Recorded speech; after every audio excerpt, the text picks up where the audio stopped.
Donc, Lily a commencé la l'APP quand elle avait 7 ans. Elle était scolarisée en CP et puis c'était une petite fille qui était plutôt habituée au tête-à-tête avec les intervenants médicaux ou avec ses amis. Elle était très peu à l'aise en collectivité. En classe, elle avait souvent besoin de s'isoler parce qu'elle a un retard psychomoteur. Hein, elle n'avait pas d'équilibre à cette époque-là. Elle avait encore des difficultés à marcher de façon verticale, bien verticale.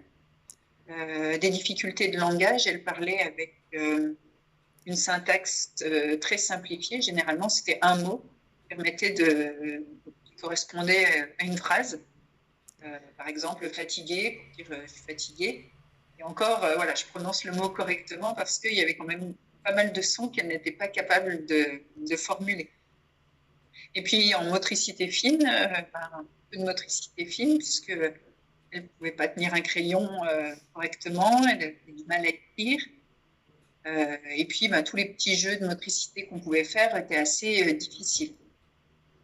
Et puis enfin, tout ce qui était émotion était assez difficile à gérer aussi pour elle, dans le sens où elle arrivait très peu à les gérer et à deviner ce qu'elle ressent.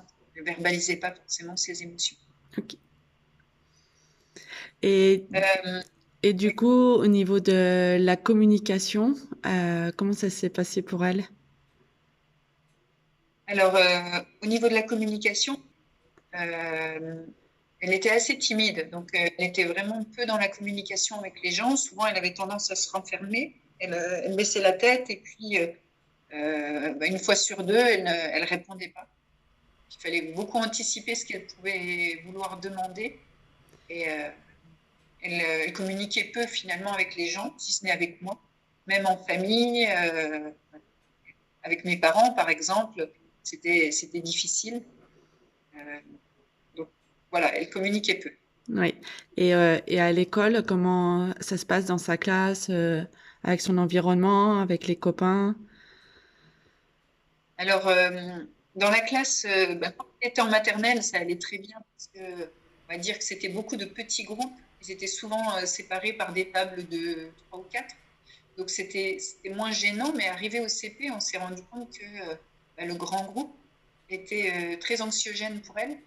Donc, elle avait en classe, la maîtresse et son AESH qui l'accompagne, l'avaient mise tout au fond de la salle pour justement qu'elle soit un peu séparée, qu'elle puisse s'isoler.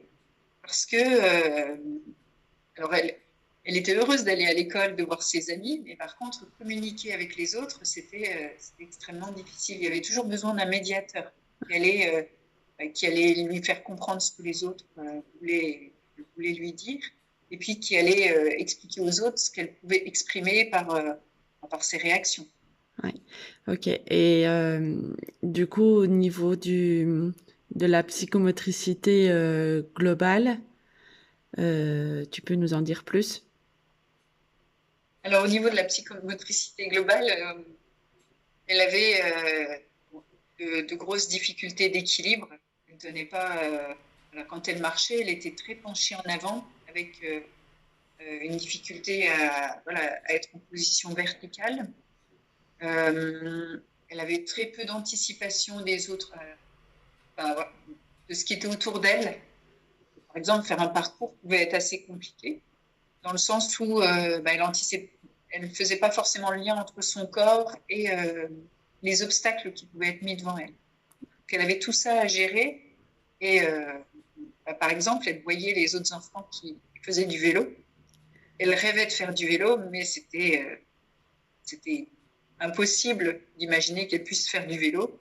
D'ailleurs, les professionnels qui l'accompagnent me disaient toujours, vous verrez, hein, elle aura un vélo adapté quand elle sera plus grande, mais là, c'est quelque chose qu'il faut pas envisager.